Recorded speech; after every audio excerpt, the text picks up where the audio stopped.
Hello everyone, today we will talk about how to fix or how to solve the problem of jump button on the application of Google Wallet.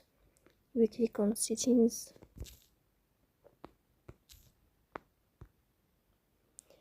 in this page you will go to apps, default apps, app settings. On above you will search about Google Wallet. Here in this page of app info you will click on first stop and you will click OK. Here you will enter to the window of storage. Then we click on clear cache, but pay attention, don't click clear data because that can delete your account.